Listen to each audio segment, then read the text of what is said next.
அவையிலையும் வந்து வக்ஃபு பில் வந்து பாஸ் பண்ணியிருக்காங்க. திருத்த சட்டத்தை கொண்டு வந்து பாஸ் பண்ணியிருக்காங்க.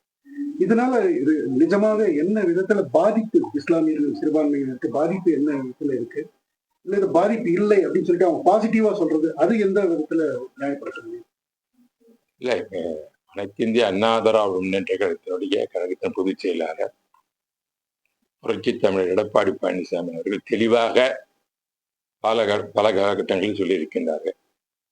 இஸ்லாமிய மக்களுடைய உரிமைகளை பாதுகாப்பதும் அவர்களை எதற்கு எந்த ஆபத்து வந்திருந்தாலும் அனைத்து இந்திய அண்ணா திராவிட முன்னேற்ற அவர்களுக்கு உறுதுணையாக இருக்கும் என்பது தெளிவாக சொல்லியிருக்கின்றார். சென்ற நாடாளுமன்ற தேர்தலில் கூட அது முன்வைத்துதான் பிரச்சாரங்கள் செய்தார். அதோடு புரட்சி தலைவர் காலத்திலும் பார்த்தீங்கன்னா அம்மாவுடைய காலத்தில் பல்வேறு நலத்திட்டங்களை எல்லாம் இஸ்லாமிய சமுதாய மக்களுக்கு செய்திருப்பது அனைத்து இந்திய அண்ணா திராவிட முன்னேற்ற கழகம். இது மாதிரி அதோட அம்மா அவர்கள் வந்து நோன்பு இருக்கும் பொழுது ரம்ஜானுக்கு தன்னுடைய சொந்த செலவிலேயே தொடர்ச்சியாக அவர்களை அழைத்து அவர்களுடன் சேர்ந்து அந்த சிறப்பான நிகழ்ச்சியை நோன்பு நிகழ்ச்சியை துறக்கின நிகழ்ச்சியை அனைத்து இந்திய அண்ணா திராவிட முன்னேற்ற கழகம் தொடர்ச்சியாக செய்து வருகிறது. அவர்களுக்கு ஹஜ் யாத்திரை செல்வதற்கும் போன்றவர்களுக்கெல்லாம் புரட்சி தலைவர் மாறுபட திட்டங்களை தந்தார்கள். அதே போல கஞ்சி துறப்பதற்கு வேண்டிய அரிசி இலவசமாக ரம்ஜான் முன்னிட்டு அந்த இதுக்கெல்லாம் அனைத்து இந்த அண்ணா புரட்சி தலைவி அம்மா அவர்கள் செயல்படுத்தி வந்தார்கள். அது பேர் நாகூர் சந்தனக்கூட அந்த எதிர்கருத்துல கூட நாகப்பட்டினத்தில் நாகூர் இருக்கு. அதுக்கு வந்து சந்தனத்தை எல்லாம் இலவசமாக தருவதில் இது போன்ற இந்த மதத்தின் இருப்பவர்களுக்கு எந்த உதவி வந்தாலும் செய்வதற்கு இப்பொழுது அனைத்து தொடர்ச்சியாக இருக்கிறது. இப்பொழுது வக்ஃப் போர்டு இது சட்ட திருத்தம் வந்தது. அது தெளிவாக எடப்பாடி பழனிசாமி அவர்கள் எங்களுக்கு ஆணையிட்டது, நாங்கள் இதை ஏற்றுக்கொள்ள மாட்டோம்.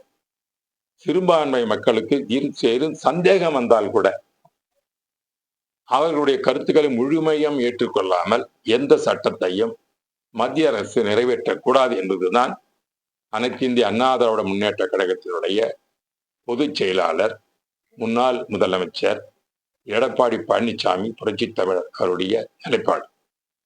அந்த நிலைப்பாட்டின் அடிப்படையில் தான் நடைபெற்ற நாடாளுமன்ற தொடரில் குறிப்பாக மாநிலங்கள் சட்டம் வரும்பொழுது திருத்த வரும்பொழுது அனைத்து இந்திய அண்ணா திராவிட முன்னேற்ற கழகம் முஸ்லிம் சமுதாய மக்களுக்கு என்ன வாக்குறுதி எடப்பாடி பழனிசாமி தந்தார்களோ அதை செயல்படுத்துகின்ற வரையில் இந்த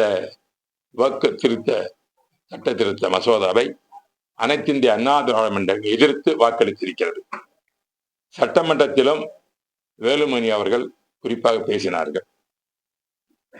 இதுதான் எங்களுடைய நிலைப்பாடு வக்பாடு நடந்த வரையில் இரு சந்தேகம் எதுவும் வரக்கூடாது.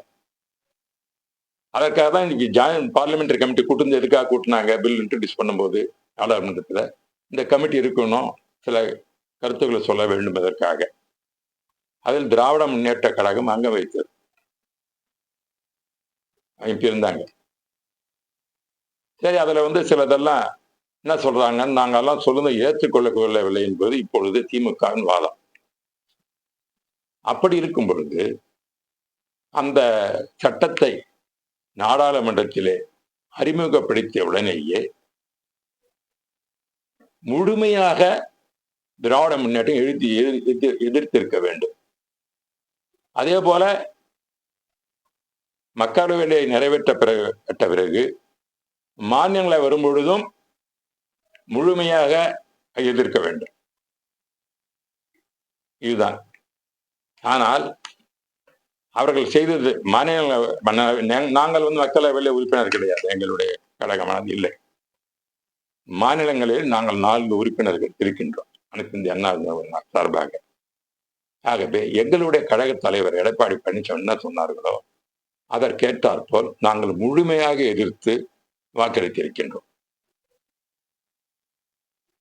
பிறகு பார்த்தீர்கள் என்றால் ஒரு சட்டத்தை முழுமையாக எதிர்க்கும் பொழுது அதற்கு வந்து சட்ட திருத்தம் கொடுப்பது சிலர் கொடுக்குறாங்க.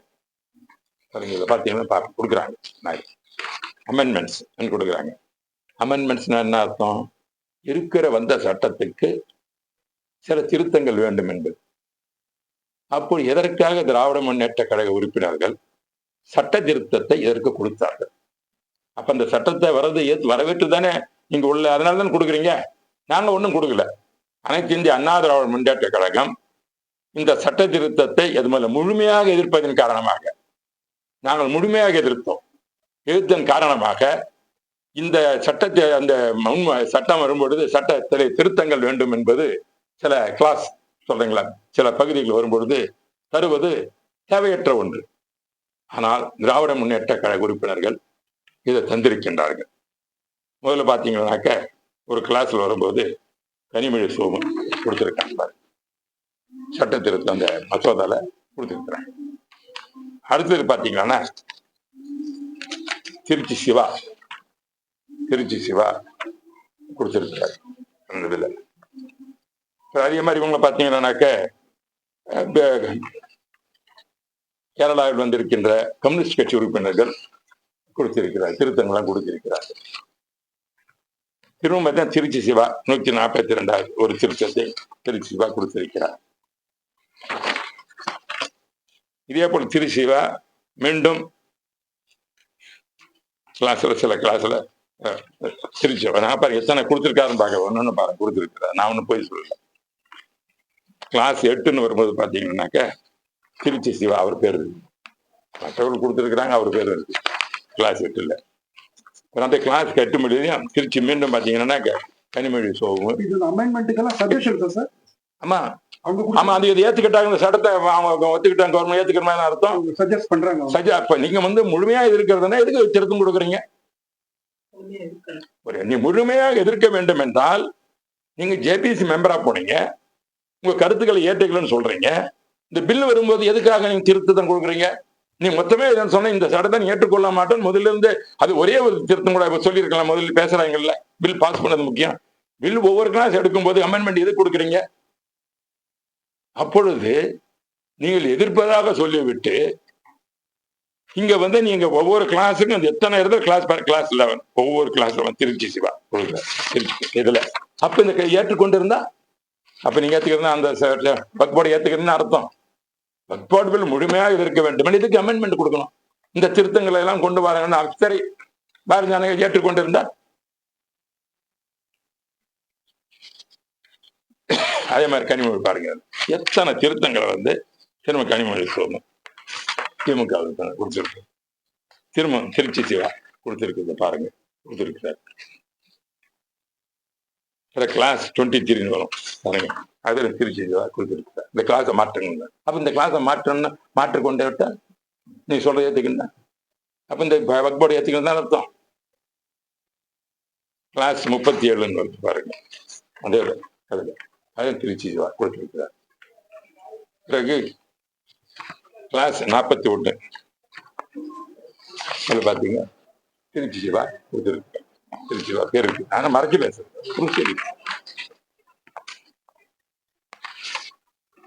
கிளாஸ் 42 திருச்சி சிவா திருத்தத்தை கொடுத்திருக்கிறார்.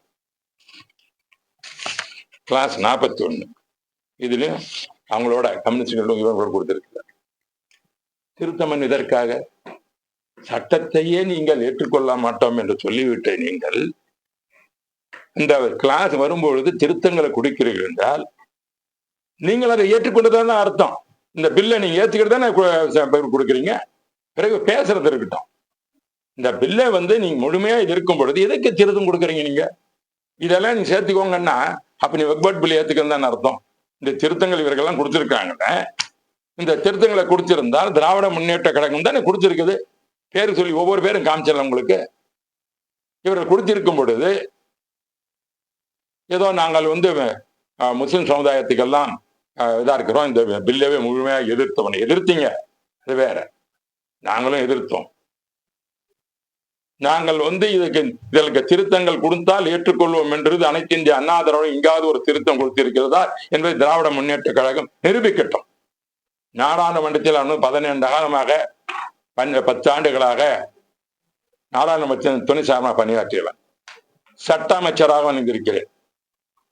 மத்தியில் வாஜ்பாய் கவர்மெண்ட்ல.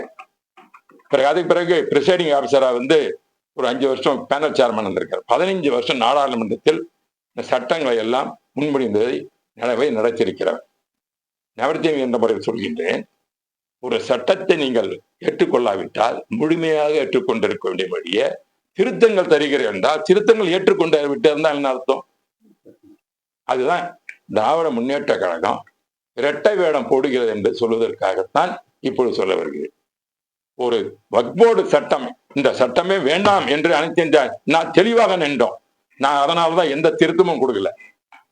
முழுமையாக எதிர்த்தன் காரணமாகத்தான் நாங்கள் இறுதியிலே சட்டத்தை செய்யும் பொழுது அனைத்து இந்திய அண்ணா சேர்ந்த 4 உறுப்பினர்களும் எதிர்த்து இந்த வக்ஃப் போர்டு நம்முடைய இஸ்லாமிய சமுதாயம் முஸ்லிம் மக்களுக்கு எந்த விதமான பாதிப்பு வரக்கூடாது, அவர்களுக்கு உணர்வு மதிக்க வேண்டும் என்பதை புரட்சி தலைவர் வழியிலும் புரட்சி தலைவர் அம்மா வழியிலும் எடப்பாடி தெளிவாக இருந்ததன் காரணமாகத்தான் எங்களுக்கு ஆணையிட்டதன் காரணமாக அவர் வெளியில நின்று முழுமையாக எதிர்த்து எந்த விதமான திருத்தங்களும் தேவையில்லை, எங்களுக்கு சட்டமே தேவையில்லை, இதற்காக திருத்தம். அதனால் அனைத்து இந்திய அண்ணா எக்கான ஒரு திருத்தத்தை கூட எழுதி கொடுக்காமல் முழுமையாக நாங்கள் வந்து அந்த பில்லை எதிர்த்து தான் ஓட்டு போட்டிருக்கிறோம். இதுதான் உண்மையான இது சொல்லட்டுமே. திராவிட முன்னேற்ற சிறுபான்மை மக்களுக்கு நாங்கெல்லாம் ஒன்றும் செய்யல என்று சொல்றாங்களே, பிஜேபி கூட்டணி போறாங்கன்னு இதை சொல்றாங்கல்ல. ஏன் இவன் 5 ஆண்டு காலம் பிஜேபி கூட்டணியில் இந்த திராவிட முன்னேற்ற ஆட்சியில் இல்லையா? தெளிவாக எடப்பாடி பழனிசாமி தெளிவாக சொல்லியிருக்கின்றார், கூட்டணி என்பது எப்போது ஏற்படலாம், அது வேறு, தேர்தல் நேரம் கொள்கை என்பது வேறு. அனைத்து இந்திய அண்ணாவின் கொள்கை இருக்கிறது. அந்த கொள்கைகளே எடப்பாடி பழனிசாமி அவர்கள் ஒருபொழுதும் நழுவது கிடையாது, நழுவவும் மாட்டார் என்பதை தெளிவாக சொல்லியிருக்கின்றார். ஆகவே தான் வக்ஃப் போர்டு இந்த 2025 வந்த இந்த சட்டத்தை முழுமையாக அனைத்து இந்திய அண்ணா திராவிட முன்னேற்ற கழகம் எடப்பாடி பழனிசாமி அவர்களுடைய ஆணைப்படி நாங்கள் எதிர்த்து வாக்களித்திருக்கிறோம். இதுதான் உண்மை. ஆனால் திராவிட முன்னேற்ற கழகம் முழுமையாக எதிர்த்திருந்தால் இந்த மாதிரி அமெண்ட்மெண்ட் கொடுக்க வேண்டிய அவசியம் இல்லையே. நீ எதிர்த்துட்டு போ, எதுக்காக அமெண்ட்மெண்ட்ஸ் திருத்தங்கள் கொடுக்கிறாய் என்றால் அந்த வக்ஃப் போர்டு அந்த இதுல மாற்றங்கள் ஏற்பட்டிருந்தால் நீங்கள் முடிஞ்சிருந்தா ஒத்துக்கலாம், பண்ணலாம். இல்லை, அது மாதிரி சில காலகட்டங்களில் எதிர்கட்சி கொடுக்கின்ற 1-2 திருத்தங்களையும் மத்திய அரசு ஏற்றுக்கொண்டிருக்கிறது. 15 ஆண்டு காலமாக நாடாளுமன்றத்தில் மக்களவை நடத்திய வேண்டாம், அப்பொழுது அது மாதிரி நடந்திருக்கிறது. சிவா கூட அடிக்கடி சொல்லுவாரு, இந்த ஜெண்டர் இருக்குல்ல, ஜெண்டர் இதுக்கு தான் கொடுத்த சட்டம் தனி தீர்மானத்தை மக்களவை மாநிலங்கள் ஏற்றுக்கொண்டது, இது ஒரு அனைத்து திமுகவுக்கு ஒரு வெற்றியை தந்தேன்னு அடிக்கடி சொல்லுவார். சொல்றாருல்ல, சொல்றாருல்ல, அந்த ஜெண்டர் இதில் சொல்றது இல்ல, மாற்று சொல்றோம்ல, அவங்க சொல்றோம்ல, அவர்கள் சொல்லும்போது நீ அப்படி இருக்கும் பொழுது ஒரு சட்டத்தை வரும் பொழுது முழுமையாக எதிர்க்காமல் அங்கங்கு நீங்கள் வந்த மாற்றங்கள் கொடுத்தால் போதும் என்று கொடுத்தால் என்றால் உங்களுடைய எண்ணம் என்ன, உங்களுடைய குறிக்கோள் என்ன, இந்த தமிழகத்தில் குறிப்பாக இஸ்லாமிய மக்களுக்கு என்ன சொல்ல நீங்கள் விரும்புகின்றீர்கள்? இதுவரை அனைத்து இந்திய அண்ணா திராவிட தவறு எங்களோட குறை சொல்லிக் கொண்டிருந்தார்கள். சிஏல ஓட்டு போட்டாங்க. சிஏவில் படித்து ப்ரொசீடிங் பார்த்தானாக்க எஸ்ஆர்பி தான் பேசினார், முழுமையாக எதிர்த்து பேசியிருக்கிறார். வாக்களிக்கும் போது ஒரு தவறு நடந்து விட்டது இல்லை என்று சொல்லிவிட்டார். எடப்பாடி தெளிவாக சொல்லிவிட்டார். அந்த தவறை நாங்கள் அதை தான் எப்பொழுதும் திராவிட முன்னேற்ற சுட்டி காட்டிக் கொண்டே எங்கள் இருக்கிறது காலகட்டமாக. ஆனால் நாங்கள் இது போன்ற தவறை செய்ய மாட்டோம் என்று எடப்பாடி தவறு தெளிவாக சொல்லியிருக்கின்றார். அதை முழுமையாக இன்று வக்ஃப் போர்டு வந்ததுல முழுமையாக எதிர்த்து அனைத்து இந்திய அண்ணா திராவிட முன்னேற்ற கழகம் இஸ்லாமிய பெருமக்களுக்காக, மைனாரிட்டிக்காக நாங்கள் குரல் கொடுத்திருக்கிறோம். அதே போல பாத்தீங்கன்னாக்க இமிகிரேஷன் ஒரு சட்ட திருத்தம் வந்தது. அதில் வரும்பொழுது திராவிட முன்னேற்ற கழகத்தைச் சேர்ந்த இளங்கோ என்ற நாடாளுமன்ற உறுப்பினர், ஒரு பெரிய வக்கீல் தானவர், அவர் பேசும் பொழுது இலங்கையில் வந்த குடியேறிய தமிழக இந்து மக்களுக்கு சிட்டிசன் கொடுக்கணும் பேசினார். அதான் அவங்க நம்முடைய சிட்டிசன்ஷிப் கொடுக்கணும் பேசினார். ஆனா புலம்பெயர்ந்து வந்தவர்கள் கிறிஸ்தவரும் நிறையவே இருக்கிறாங்க. தமிழ் கிறிஸ்தவரும் இருக்கிறார்கள். தமிழக முஸ்லிம்கள் இருக்கின்றார்கள். ஏன் இந்து மதத்தை சேர்ந்தவர்களுக்கு மட்டும் தர வேண்டும் திராவிட முன்னேற்ற கழகம் என்று பேசியது? ஆனால் உடனே நான் பேசினேன் இருந்து திமுக சொல்வது தவறு. இந்த சிட்டிசன்ஷிப் தான் இது சொல்றோம்ல, சிஐஎல் அதுல வர சொல்ற பாயிண்ட் தான் நான் வரேன். இது அதிமுக என்னமோ எதிர்த்து அன்னைக்கு ஓட்டு போட்டாங்கன்னாங்க. ஆனால் அந்த சிஏ குறித்த இமிகிரேஷன் வரும்பொழுது இதே திராவிட முன்னேற்ற கழகம் இந்துக்களுக்கு ஏன் நீங்கள் தரவில்லை என்று கேட்டார்கள் ஒழிய கிறிஸ்தவர்களுக்கோ அங்கு வந்திருக்கின்ற முஸ்லிம் மக்களுக்கோ தர வேண்டும் என்று பேசவில்லை. நான் எழுந்து பேசினேன். இதே சிஐ சம்பந்தப்பட்ட இமிகிரேஷன் வரும்பொழுது இப்பொழுது நடைபெற்றது. ஸ்ரீலங்கா இருந்து வந்திருக்கின்ற புலம்பெயர்ந்திருக்கின்ற ரெஃப்யூஜிகளாக அகதிகளாக வந்திருக்கின்ற பல ஆண்டுகளாக தமிழகத்திலும் பல பகுதிகளிலும் அழிந்து கொண்டிருக்கின்ற தமிழக மக்களுக்கு சில எங்களுக்கு இலங்கை தமிழர்களுக்கு எந்த மதம் இருந்தாலும் சரி, அது இந்து மதத்தை சேர்ந்தாலும் சரி, கிறிஸ்து மதம் இருந்தாலும் சரி, இஸ்லாம் மக்களும் சரி, எந்த மதம் அனைவருக்கும் அந்த புலம்பெயர்ந்த இலங்கை தமிழர்களுக்கு இந்த நாட்டினுடைய குடிமகன் என்ற உரிமையை தர வேண்டும் என்று பேசியது அனைத்து இந்திய அண்ணா திராவிட முன்னேற்ற கழகம். நான் பேசினேன். ஆனால் திராவிட முன்னேற்ற கழகத்தை சேர்ந்தவர்கள் இந்துக்களுக்கு கூட என்றுதான் பேசினார்கள். இது நடந்த சமீபத்தில் நடந்த இதே இந்த தொடர் நடந்ததுதான் இந்த நிகழ்வு. அதற்காக சொல்கின்றேன், இவர்களுக்கு இந்துக்கள் ஓட்டை விரும்புன்றது ஏதோ இருக்குது. கிறிஸ்டியன்ஸும் முஸ்லிம்ஸும் நாங்கள் பாதுகாக்கிற மைனாரிட்டின்னு சொல்லிட்டு நீங்க இந்துக்களுக்கு மட்டும் சிட்டிசன்ஷிப் தமிழ் இலங்கை தமிழ் கொடுன்னா என்ன அர்த்தம்? இதுதான் இரட்டை வேடம்னு சொல்கிறேன். அதே தான் வக்ஃப் போர்டில் நடந்திருது. இவர்கள் முழுமையாக இருந்திருந்தால் இந்த அமெண்ட்மெண்ட் கொடுக்க வேண்டியதில்லை. அமெண்ட்மெண்ட் கொடுத்தாவே இதெல்லாம் ஏற்றுக்கொண்டு மாதிரி அமெண்ட்மெண்ட் நடந்து சில நான் என்னுடைய அனுபவத்தை எல்லாம் சொல்கின்றேன். நான் சொன்னது போல சுமார் 15 ஆண்டு காலம் நடைபெறுது. இந்த சில அமெண்ட்மெண்ட்ஸ் எதிர்கட்சிகளும் ஏற்றுக்கொள்கிறது. ஏற்றுக்கொள்ள சட்டத்தில் வரும்போது முடிஞ்சது இல்லை. சில டைம் கவர்மெண்ட்டே அமெண்ட்மெண்ட் கொடுப்பாங்க, கவர்மெண்ட்ஸும் அமெண்ட்மெண்ட் கொடுப்பாங்க, தனியாரும் கொடுப்பாங்க. அப்ப என்னன்னா அந்த சட்டத்தை நாங்கள் அந்த மாற்றங்களை ஏற்றுக்கொள்வதான அர்த்தம். அரசாங்கம் சில நேரத்தில் சில நேரத்தில் கொடுத்து மந்திரி அமெண்ட்மெண்ட் கொடுக்கிறார். அது வாத்துக்கு பிறகு ஏற்றுக்கொள்ளப்படுகிறது, அது ஏற்றுக்கிறார். அதுபோல தனியார் கொடுத்தும் சில காலகட்டம் நடந்திருக்கிறது. முன்பு சரித்திர பாராளுமன்றத்தில் நடந்திருக்கிறது.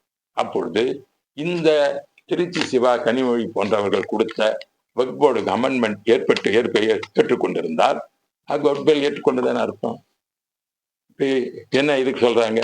சொல்லட்டுக்கு பதில் நீ சட்டமன்ற தீர்மானம் போடுற வக்ஃப் போர்டு பில் வேணான்ற முதலமைச்சர் போடுறாரு, நீ வக்ஃப் போர்டு பில் அமெண்ட்மெண்ட் கொடுக்குற போய் உக்காந்துக்கிட்டு இதெல்லாம் திருத்தம் கொடுத்தா நாங்க ஏத்துக்கிறன்ற மாதிரி தான் அர்த்தம். அதனால்தான். ஆனா நான் எங்களை பொறுத்தவரை எங்கேயாவது காமிக்கிட்டே தான் ஒரு அமெண்ட்மெண்ட் கொடுத்துருக்குறீங்களா? முழுமையாக எதிர்த்தோம். எங்களுக்கு அது மிக்க இஸ்லாமிய பெருமக்களுக்கு, இந்திய இஸ்லாமிய பெருமக்களுக்கும், குறிப்பாக தமிழகத்தில் பாண்டிச்சேரி தமிழ் மக்கள் இருக்கின்ற நம்முடைய இஸ்லாமிய சகோதரர்கள் இதை ஏற்றுக்கொள்ளவே இல்லை. இந்த மாற்றங்கள் கொண்ட கூட ஏற்றுக்கொள்ள தயாராக இல்லை. அவர்கள் முழுமையாக எதிர்த்தார்கள்.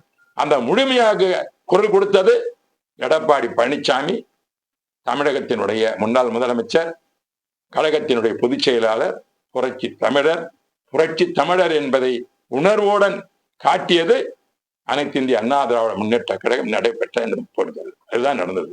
ஆகவேதான் இவர்கள் ஏதோ அதிமுக தேர்தல் வருகிற நேரத்திலே சில குறைகளை சொல்லி ஏமாற்றிக் கொண்டிருக்கிறார்கள். அவர் செய்த தவறுகள் எல்லாம் மறைப்பதற்காக வக்ஃப் போர்டை பற்றியும் இதெல்லாம் பேசுறாங்க.